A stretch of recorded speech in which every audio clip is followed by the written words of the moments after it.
What's up, guys? It's albiecasino. Welcome back to the vlog and welcome to Stallion Talk episode 3. Before we start the episode, I want to thank today's sponsor, Elite Sports PH. Thank you for the agility ladder, kettlebell, and medicine ball. You guys are the best. And since this is our sponsor today, we have a very serious topic.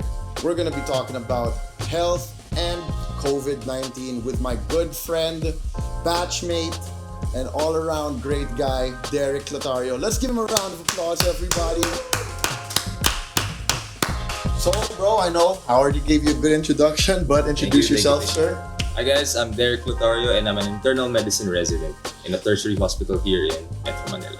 Yeah, Derek and I were batchmates in LSGH way back, and I was thinking with what's going on in the world right now, with all of these opinions on things, you know what I mean? Why not just go straight to the source? And he's the closest doctor I know, so I got him on the pod. So let's just start, bro. I guess yung una kong tanong is, how are things as of the moment right now? Because before, diba, like, It was really bad, yeah. Yeah, dude, the hospitals were overrun. We'll talk about that later. But like as of right now, how are things? So now I'd like to think that it's getting better. So in our hospital, the cases are getting smaller, lower. The wards are closing, the COVID wards. They're shifting the COVID wards to regular wards already. That's good. So that's good kasi before, we were converting yung mga previous non-COVID wards into COVID wards. We're converting those wards kasi nga punong-puno yung mga previous wards. So I guess for me, it's looking better now. Maybe because of people being more conscious, more people are vaccinated actually, diba? I was about to say, that was my next question was going to be, do you attribute that to the rise of people getting vaccinated? Do you think that's I'd like to believe that's one big factor why the cases are going down, the vaccination. Because people are still protecting themselves with masks and face shields, and at the same time they're vaccinated. So like previously we're just covering ourselves, but then now we have double the protection, masks and vaccination. So I guess those two factors combined really contribute to that decline in cases. But like, I've heard of a few cases. Like, dude, our batchmate, I just won't say her name na lang. She posted, I don't know if you saw this, she got both doses, but she still caught COVID. Okay. So I think this one good point in conversation, no? Kasi may misconception yung vaccines na people think you can get the full protection from COVID. But the thing is, the reason why people the principle of these vaccines, it's for you to not, number one, die from COVID, and two, get severe infection. Okay. So the problem is, let's start. The problem is people or the hospitals are getting full kasi nga we're running out of ventilators, we're running out of oxygen. So these vaccines, imagine if you get all people vaccinated, not a lot of people are gonna hindi sila mag-aagawan dun sa ventilators. So they can just go into a regular COVID ward without having to have that high level of oxygen support. So bottom line, ang goal ng vaccines is to prevent death from COVID and prevent severe infection. So all of us can still get the mild infection, pero wala lang, kasi like you can get like the anosmia, yung loss of smell, or dyschezia, yung difference in taste. So you can still get those mild infections. And you still get positive in the tests. But then at the same time, walang problem. Kasi I'm sure you know people who were positive before, pero wala naman nangyaring masama sa kanila. Totoo. Because those were just mild infections. And that's the goal. Syempre goal natin wala talagang ma-infect. Pero for now, that's good enough for us. Kasi no deaths, no severe infections. That's one good giant leap from the previous years and months. Okay, that's good. So, I guess yung gusto ko rin itanong, another question is, we might get a little bit political here, but I ain't scared of that. But parang, yung face shield, bro. Okay. Sige, go ahead.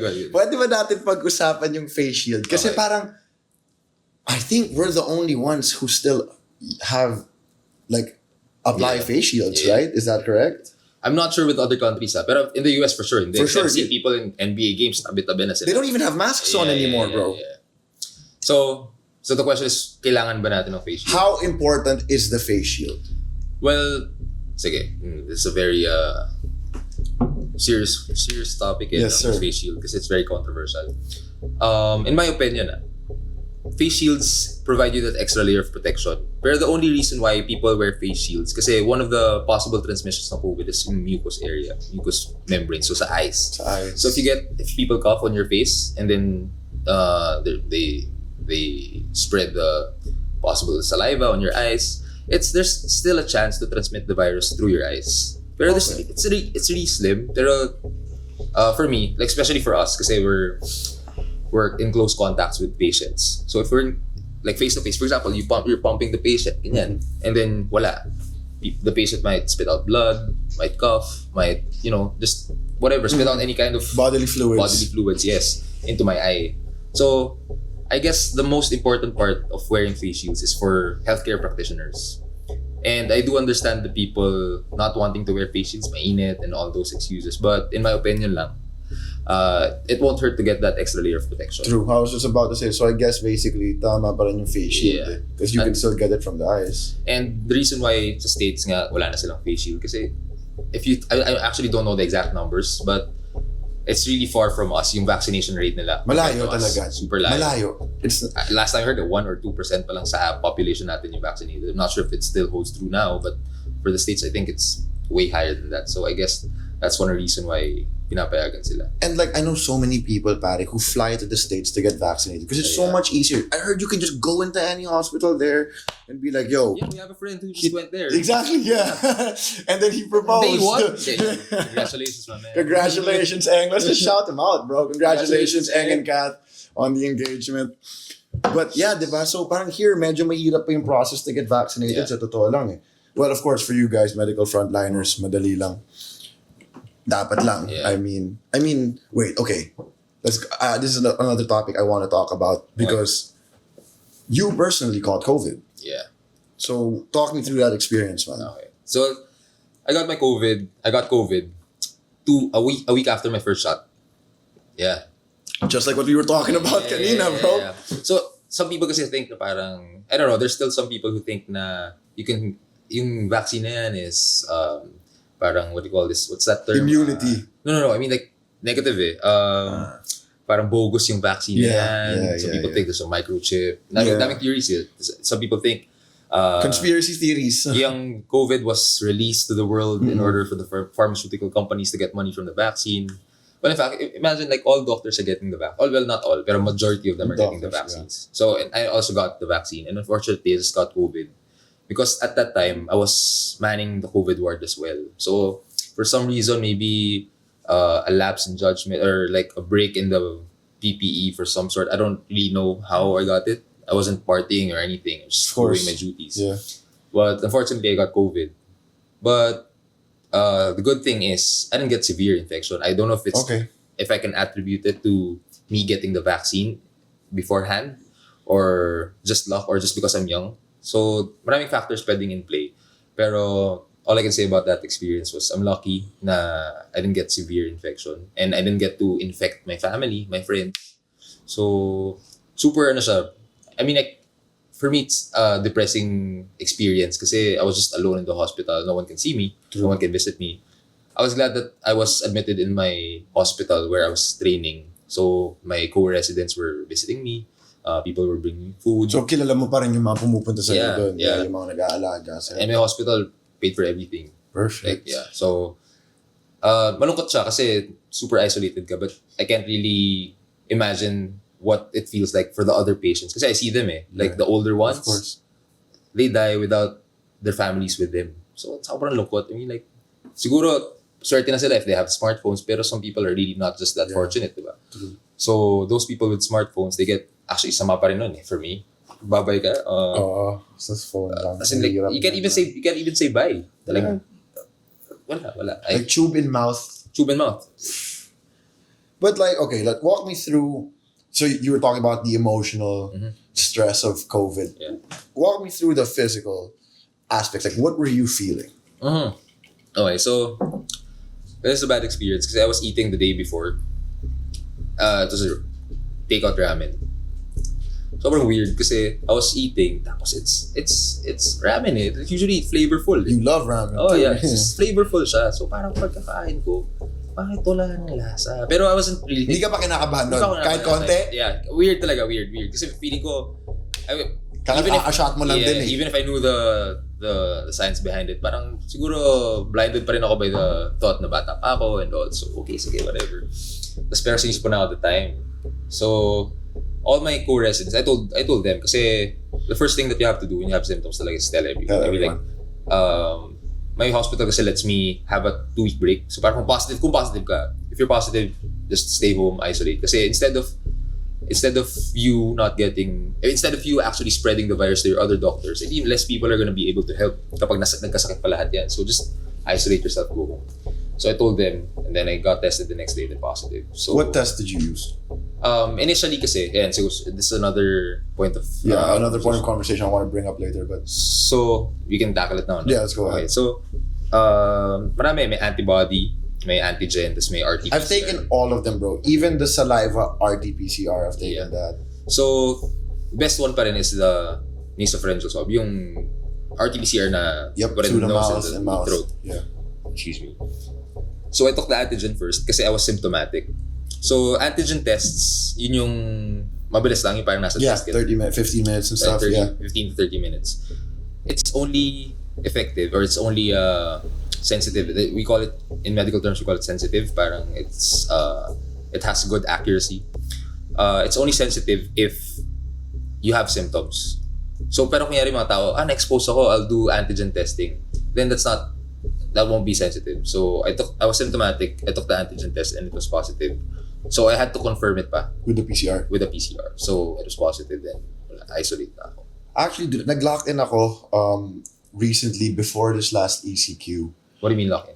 for a taping. Okay. So we had the RT-PCR na saliva, which can I just say, bro, sobrang hirap pala nun. Ang daming laway na kailangan mo I haven't done the saliva Ang hirap testing. niya. So anyway, lahat kami nag-negative doon. And then sa PCR swab out, may nag-positive. Yeah. Exactly. So my question is the PCR na saliva test actually accurate? For me, based on data talaga, it's not It's not really, no? compact. Yeah, I'm worried about, I know a lot of people we know, they do this they go out, they party, and then they post a picture of their tests. Yes, yeah. So, you do you. Pero, it's really, I think during the peak and the surge. Yeah. So, syempre, the number one thing that you have to do is just don't go out. I mean, it gets naman. And I know, some people, I really can't blame some people Of course. Kasi when you've been in quarantine for a so whole long, year. yeah. So, as much as I want to tell them na, kasi friends mo di ba? Like, as much as I want to be KJ, I mean, Ayaw mo maging KJ. Gets kita. Like, parang, I want to just keep my thoughts to myself. Pero, you have to understand also their end. Like, kami as doctors, syempre, we have this point of view na don't go out, social distancing, etc., etc. But I think we should also take into consideration yung psychosocial aspect na these people are getting crazy na. They're going crazy for, Really are. staying at home, not going out. But they might not die from COVID, but they might die from depression or True. whatever else. Like, So, may mental aspect din talaga Yeah. yung COVID eh. yeah. But here's the thing, bro. I really don't understand how, some people, okay, I'm just gonna tell this story. Sige. Family members and kids under 18, cover your ears because Sige. this ain't for y'all. But I was hanging out with this chick Okay. for a bit. And I hit her up. I was like, yo, let's hang out. Let me come see you. Tapos sabi niya parang, masama pakiramdam ko eh. Okay. Masama pakiramdam ko eh. Sabi ko, hindi, okay lang yan. Yun na nga, nababalong na ako dito mag-isa. Okay lang yan, hindi, puntahan lang kita. So, parang pinuntahan ko siya. I was there for maybe 4 or 5 hours. With her? Yeah, it's dalawa lang kami. Okay. And very close contact. Okay. So, Pwede pala dito. pwede yun, bro. Okay. You can say whatever you want on the show. Okay. So, very close contact. Bro, after 2 weeks, minessage niya ako. Sabi niya, yo, gusto ko lang sabihin sa'yo nagka-COVID ako. Nung nagkita tayo, the next day daw, nagpa-test siya PCR. Positive. So, nagpa-test ka na rin? I've been, last year pa yun. Sa Okay, totoo lang okay, And I've been tested multiple times after that. I got tested today also, but do you know what I mean? I didn't catch it, bro. Yeah. And that is Super close contact. as close as you can get. Yeah. Diba? Well, yeah. It's still, same goes, sige. No. My question is, like, how come I didn't get it? Well, how do we answer this? Parang, siguro let's put it this way. Parang, for example, you have a kid with colds. When you're surrounded with a kid, when you're around a kid with colds, like, some kids will get the cold, pero not always. Not always. So, it's still possible. Same goes with HIV. You have sex with a person with HIV, not all the time you'll get the HIV. So, yeah? Yeah. Wear a rubber, kids. Yeah. Wear a condom. Okay. So, anyway, so I guess, swerte mo. Diba? Swerte mo. Bro, yun yung iniisip ko, pare. As in, namutla ako nung tinext niya ako, bro. Sabi ko, what? And, like, After nun, kailan na yung next close contact mo? with her? Wala With na. a different- Kala mo. Wala na. natuto ka dun. X na yun, bro. Elbow ka na. Okay. Buti naman, may Oo. merong learning experience doon sa Mismo. Okay. Natututo din tayo, bro. Wait, so, I want to touch up on something. Like, we were talking about it kanina. Nung na-overload yung hospitals, bro. What was that like? Tell me what you were seeing because you were there.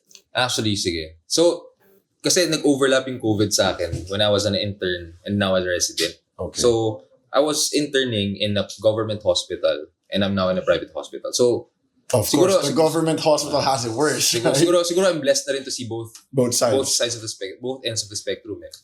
In the government hospitals, kawawa talaga kasi I'm sure everyone has heard all these stories about people begging the hospitals na tatay ko po hindi na makahinga, hirap na po. Tapos wala talagang siguro in some hospitals in this specific hospital in the Philippines, they even split yung oxygen. There's a tank. Siguro from the source of the oxygen, they split the tubes. They cut it. Galing ng mga Pilipino pa. Totoo. So they split the tubes para yung dalawang tao can get from the same oxygen tank or from the source. Hindi ko alam kung paabot pa sa tatlo yun. So imagine that tank, that tube is supposedly just for one person. Pero you're dividing it just so that someone can get at least the very minimum of air or oxygen. Ito like, may nakikita ako sa Facebook, bro, yung nasa kotse na lang siya, tapos dinalan na lang siya ng oxygen. May naka-experience sila ng mga ganon. Personally, wala akong experience na ganon. Although I've heard stories from my friends who work in the government hospitals. I mean, like, kasi kawawa. I mean, like, they really want to give all the best health. I mean, they want to give the best healthcare that they can give. Pero with the overload, kahit yung private hospitals though, I mean, like, grabe they have all the funds, they have all the materials, pero sobrang daming cases, even with all the materials that they have, kulang pa rin. Kaya yun yung nagiging main problem kasi sobrang, ang lala nung site, bro, ang lala nung site na, medyo in deep inside, yung COVID kasi, di ba parang I think you asked me before, I mean like outside, you asked me, what good did COVID bring out? Parang ganun. So I guess one of the things that it brought out was, people are now more health conscious. People are now more active. They're trying to protect themselves. They're taking vitamins. They're taking healthy food. Washing their hands all the time. Bro, look, I'm on deck with all the alcohol. I wash my hands all the time now. So, di ba? Parang before this, parang wala Wala. Ganyan, pag-basketball, butas ng pawis, and all that. So, siguro that's one good thing, trying to look at the silver lining in all of this. Pero it's really not a good sight when you see a patient struggling for air. Kasi like, you're giving them the best possible oxygenation or like oxygen support that you can give, pero hindi pa rin niya kaya. Ang sama. What does that do like to you guys mentally? Like the doctor seeing this, seeing that every day, people struggling. Like, kamusta ka? Like your mental state when that happens? Siguro, it's just trying to condition your mind. Nung mga first few times, kasi syempre, when I was starting off, parang, iba talaga kasi, I really try to, the goal is to connect to your patients. Para at least, whenever you see a patient, alam nila na sincere ka in treating them. Kasi, I don't know if, not science-based, not evidence-based. But first, for me lang, I try to still, try to get to know them. I'm sure all the doctors do this naman. Na try to talk to them, I have this line with my COVID patients before. Parang sabi ko, Hirap na sila huminga. Anong sasabihin natin pag hirap na huminga? Parang, fight. Sabihin ko sa patient mo. Sabihin mo sa akin, fight. So, sabihin kahit medyo kapos. Kasi ayoko na masyado makapag-converse kasi when they speak in phrases in words Hirap lang. na lang. So, sabihin lang, fight. So, parang medyo trying to give them that extra push. Siguro, feeling ko, again, not evidence-based, not science-based. Of course. Na there's still some, what's that term?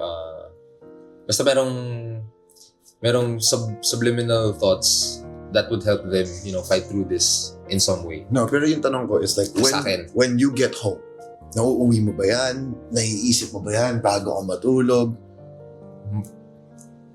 To be honest, oo. Siyempre. Pero the thing is, kasi you're gonna go in the next day. Uwi ka, pagod ka, tulog ka na lang. Kasi the next day, papasok ulit. So kahit pa paano, like, nanumb ka ba? Hindi naman, I don't wanna say nanumb eh. Siguro, I'm just constantly trying to fight it out. Kasi if you try to link, like, you have a patient who dies. Tapos, you keep it in, pag uwi mo, parang, shit, ano pa bang pwede kong nagawa sana para sa pasyenteng to? Kakainin ka nun, bro. Tapos, you might not be able to provide the best care the next day. So it's always about keeping the best foot forward, kumbaga. Yeah, but I can't really, discount the fact that some people talaga hindi kaya. I don't wanna say na parang, kaya mo, tibay ko. Yeah. Pero kasi, like, you can't blame the other people. Kasi sometimes they're really into, parang, paano explain? Ganun sila ka-passionate. Sobrang passionate. Pare, speaking of passionate, meron akong co-actor before. Co-actor sa latest soap ko. Yung tatay ng girlfriend niya is a doctor. Bro, namatay siya from COVID. Alam mo kung bakit? Kapag nagbibigay siya ng bad news sa pasyente, hindi niya kayang gawin na naka-face mask. Gusto niya, kita mo ako. Bro, so binababa niya yung face mask. Prinsipyo. Prinsipyo, diba? Namatay siya sa prinsipyo, pare. Na-COVID siya from that. And kasi diba, yung mga doctors, like I said, diba, yung, correct me if I'm wrong, pero yung COVID, the longer you're exposed, the higher chance you get. So kayo talaga ang number one na high risk ma-COVID. Tapos siya pare, binababa niya yung mask. Respect, but yun na nga yeah, I can't really judge the people who do that kasi parang siguro that's their way of, touching the lives of their patients. Tsaka matagal ng doktor to, I mean, marami siya nakita, tandaan eh. So, respect pa rin doon. Ito bro, so anong masasabi mo sa like, now, nagpapavaccinate na yung mga tao, ano pa ang magiging advice mo para mas safe sila? Siguro, even at this point na vaccinated kayo, same pa rin na try to limit your contact with other people kasi even if, para lang siyang, siguro let's allocate, let's try to integrate it with other diseases. Let's say, pneumonia or AIDS, HIV.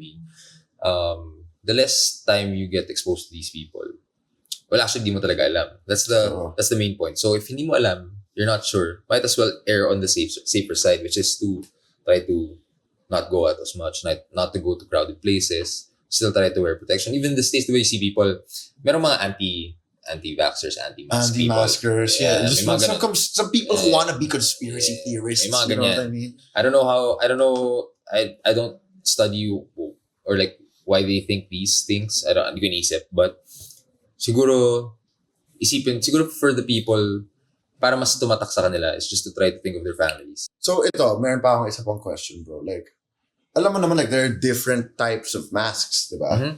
So like, wag din natin siya i-name kasi baka magalit sila sa akin. Okay. But there's this one very popular mask. Okay. Okay. Yeah, alam mo na. Medyo naisip ko na. Alam mo na yung pinag-uusapan natin. Ito ba yung starts with the letter? Yeah. Okay. Yes, exactly. Okay. The metal mask. Okay. And then there's the surgical mask, the N95, there are cloth masks. Ano ba talaga yung mga difference ng mga masks na yan? Okay, sige. Let's start off with why that specific mask hindi siya recommended ng mga tao. Initially, di ba, the first design, I think they came out with a new design after all the bashing. I'm not sure. So I think, kasi initially ako rin, I don't believe in that. It had, what you want with the masks kasi, it's a snug fit. You want a snug fit na, kasi useless, you have a mask here, tapos medyo maluwag. So it's, makakalabas mo din dito. I mean, like, pwede ka makahawa ng iba. So the purpose of the mask is for you not to infect others, and at the same time, others not to infect you. So if you don't have a snug fit, then you can come out. You can have your saliva or whatever air out here on the sides. And bro, with that specific mask, wasn't there a hole? Yeah, there's a hole. There's a hole. So wala akong masabi. But yun lang. I think that's the break in the barrier. So if there's a break in the barrier, then What's the point? then yeah, what's the point? Find the hole in the Death Star. You know what I mean? Yeah, exactly. So pag pumasok pa rin, yun lang talaga. So let's skip from that mask. Okay. Next mask. Okay, so bottom line may butas yun. Cloth mask. Cloth masks. Actually, sige, let me just read it verbatim para Alright, go ahead. nasa na yung These are all facts. Yeah. Facts only. So this is from the Philippine COVID-19 Living Recommendations, updated just May 28. So their recommendations are, they recommend that healthcare workers not directly taking care of COVID-19 patients, not directly, and other persons with high-risk exposure to COVID-19 should use properly fitted surgical masks instead of cloth masks. So problems with, nakita niyo yung mga tests, sometimes diba they have this in YouTube, they blow the candle. Yeah. So meaning parang there's still enough, if you try to put it in a microscope, you're gonna see the fibers, yung mga fibers of tela. So it's big enough for your breath to come out and blow off the light in the candle. So in this case, when you have a surgical mask, you don't get that kasi nga it's fine yung mga striations or whatever. In cloth masks, it's fiber. So may butas pa rin. So you get less protection kasi there's still bigger holes in that mask. So in your recommendation nila, and they only suggest using a cloth mask only if it fits snugly on the face and made of at least 2 layers of cotton. So pwedeng t-shirt fabric. Kaya nga for the less fortunate areas, but you can make your own face mask and just have 2 layers of fabric. Ito yung recommendations ngayon. Okay. But provided na or a non-woven nylon with aluminum nose bridge. So kasi N95 ba? No. Yung nakita mo pag binend mo siya. Kasi yung mga mask ganyan lang. If you have this thing parang metal sa loob, if you bend it, mas mag-fit siya snugly. So kailangan may ganun. Kasi kung yung ibang mask lang, nakaganyan lang siya, nakapatong lang. So makakalabas pa din. Dito. So yun yung recommendations ngayon. So I would still suggest it's not as expensive ngayon yung mga cloth masks. Although sa less fortunate people pa rin, syempre hindi pa rin nila kaya. At the bare minimum, if hindi nila kaya, then you can have that at the very least. Double bag mo na lang. Double the layer. But if you can, I'm sure most people kasi kaya naman nila pero they still choose to wear, maybe it's because it's fashionable. I don't know. Bro, I've been seeing Gucci masks. Like, bro, come on. Gucci didn't come out with a mask, man. Yeah. Everyone knows that ain't Gucci. Yeah. Gucci didn't make that. Yeah, pero so that's what I was trying to say. Na if you can afford the mask, then just get the surgical mask. Ito na yung question ko with the surgical mask. Number one question ko to. What's the right side? Blue side out or white side out? Okay. Common misconception yan. So, if you want to protect yourself from the disease, then you have the blue side out. But if you want to protect others with the disease, so blue side in. Not necessarily COVID kasi kung COVID ka, go home. Stay home. Go home. So if you have colds lang, ganyan, so might as well have the white side out. Ano ba yung difference? Actually, to be honest, di ko talaga alam. Okay. That's what's up. Actually, that's just what I learned Honesty from other doctors. system, baby. Okay. I mean, like, don't get it from me, kasi just try to read on it. Kasi hindi ko alam kung Ito naman, another hot topic na especially here in the Philippines. This one is close to home because my mama, listen to this. Right? Ivermectin. Let's talk about that. Okay. Very controversial topic. Very controversial topic. We're controversial over here. We don't care. To be honest naman, of course, as doctors, we have to be men of science, men of facts, men of data.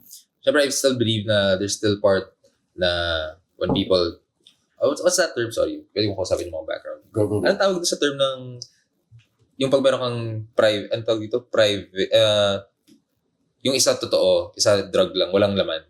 Placebo yan. Yan, okay. Sige, balik tayo. So even if I'm a man of, science and all, I still believe na there's there's effect, yung placebo effect, there's still some sort of reason for that effect to help you get better. But with ivermectin, pare, especially, kami naman every doctor siguro, every scientist, every researcher, if that drug proves effective to the humans, why not give Ipupush it? nyo. Oh. Exactly. That's my point, bro. So people are studying it naman currently. So just to be fair with everyone, if you still believe in the drug, then all hope is not lost. Kasi people are still studying that drug and trying to, there are ongoing studies, they're trying to test it, trying to see how it affects the humans. So, maybe, hopefully, sana maging mali ako in the future na itong ivermectin will also be proven effective for COVID or prophylaxis for COVID. But as of now, bro, there's no data that proves. My question muna is, paano ba siya naging parang COVID drug? How did that all of a sudden become like the answer to COVID? Kasi parang overnight, biglang ito na yun. Diba? Actually, honestly, I think it's the tita viber groups, bro. Mismo. Actually, personally, I have titas, I have titas. My mom is one of the... Mama, you in the Tita Viber group, man. Okay. Pero gets ko. I mean, like, I have titas also eh. Nag-message lang sa akin, okay ba to? Tapos meron sila ivermectin, pare. They have the government. They give out these ivermectin pills to the people. Walang prescription, walang anything. Sabi ko, pwede ba to? Sabi ko, seryoso ba to? Ibibigay mo yung prescription dog to someone who's not, actually, during this time na pinamimigay yun, hindi pa siya FDA approved. Pare, ano ba? Yung government natin, puro MD yan. Oops!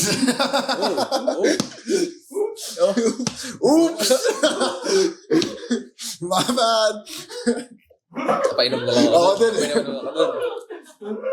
Moving on.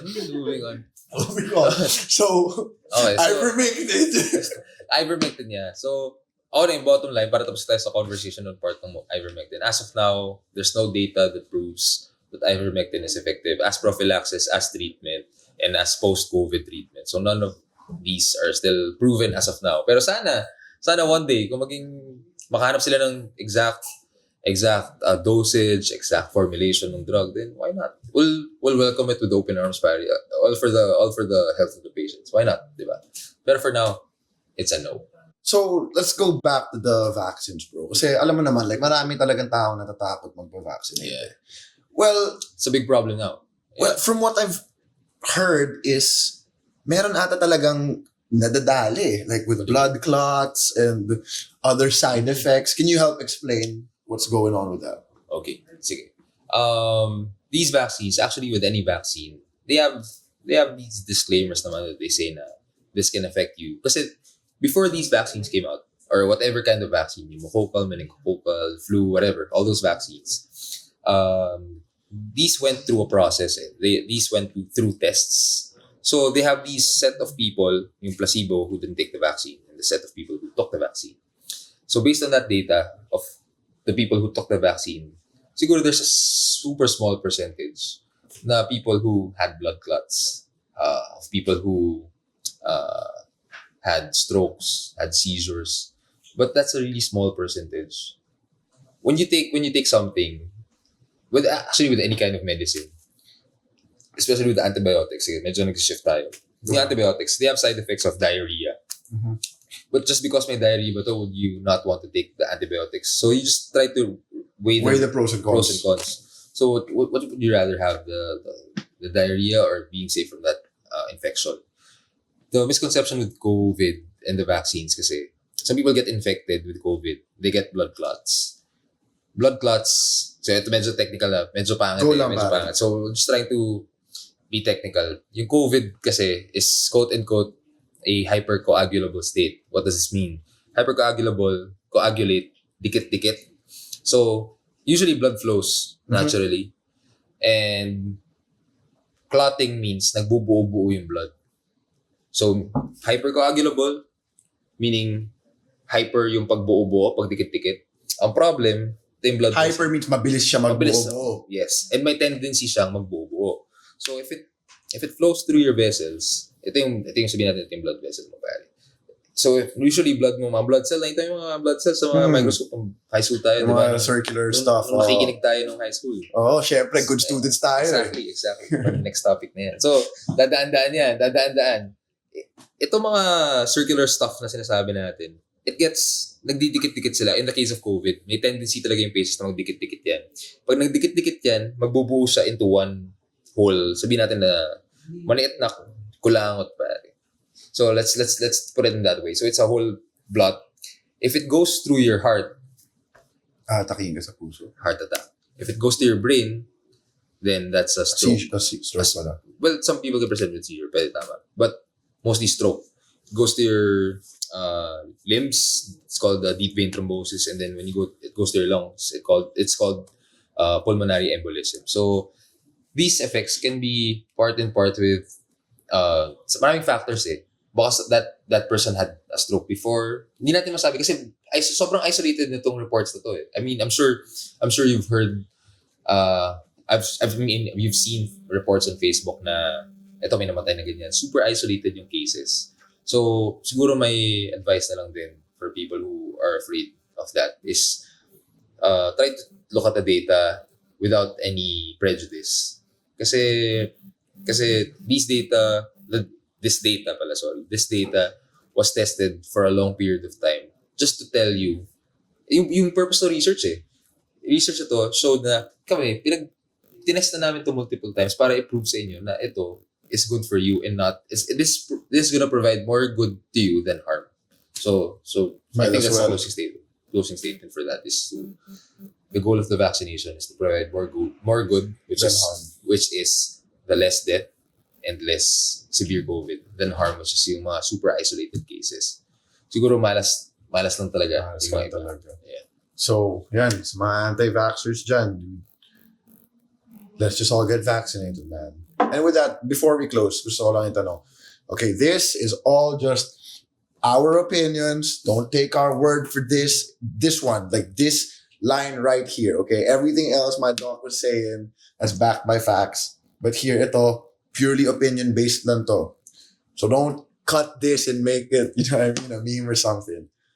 In your opinion, pare, sa tingin mo, kailan natin ma-achieve yung herd immunity? Or kailan tayo makakabalik sa normal? Man. I mean, like, I've been dreaming of that day, pare, since the start of the pandemic. Pero, given the rate that we're going, it's really not looking so near. Pero since I think right now tama pinayagan na yung mga private companies to bring in the vaccines. Previously hindi. Hindi sila pinayagan ng yung favorite government. Woohoo! So, rehistro tayo. Rehistro tayo. Dude, dalalan 2022. Yeah. So bottom line is ang pinag-uusapan natin wala ako kaya. Herd immunity. Yeah, herd immunity. Sa normal. So given this na yung mga private companies are actually giving this benefit to their constituents. Actually, marami tayong kabatch na na-vaccinate from their companies. Yeah. So, kudos to the companies.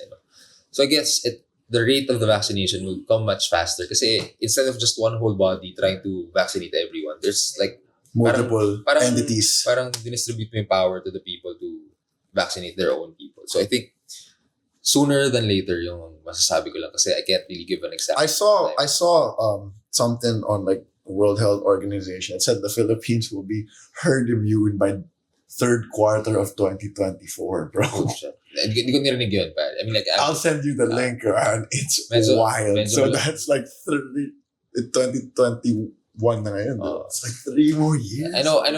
I've been talking about facts and data and all that. Pero siguro they base that on the rate of how we're immunizing people, the rate of the immunization. Kasi ang bagal nga natin eh. So siguro when they calculate that and all. So siguro this is the only time that I would not want to believe in data and still hoping. And at that point in time, when I saw that article, hindi pa pwede mag-vaccinate yung private sectors. Yeah, at that time. So at that time. So sana. Baka 2023. Huwag naman sana. Ilang taon na ako doon. Wala na ako sa 20s doon, pare. So, siguro bottom line lang sana talaga, sooner than later, pare. Kasi, ang dami ng nahihirapan. Fortunate tayo in our position. In our places. We really are fortunate. Fortunate tayo kasi we're able to work from home. We're able to do our thing. Kasi siguro another thing, pinag-usapan natin previously, na ano ba yung good na nadulot ng COVID. It brought us closer to our families. Pero for some people, kasi hindi sila close to their families kasi they had to go out and get, money. They had to find work. Nawalan sila ng trabaho, nag-close yung restaurant, whatever. Fortunate tayo. Pero for some people, I think they need the herd immunity more than us. Kasi they need to get their works back. They need to feed their families faster. So sana, in some way, mahanap natin yung path na yun. So, that's what's up. Okay, Doc, do you have any closing statements for all our Stallion Talk followers? Well, first of all, thank you for always tuning in to the Stallion. Tama ba yun? Pero yeah, thanks a lot for having me here, bro. I appreciate it. GH Toga! GH Toga!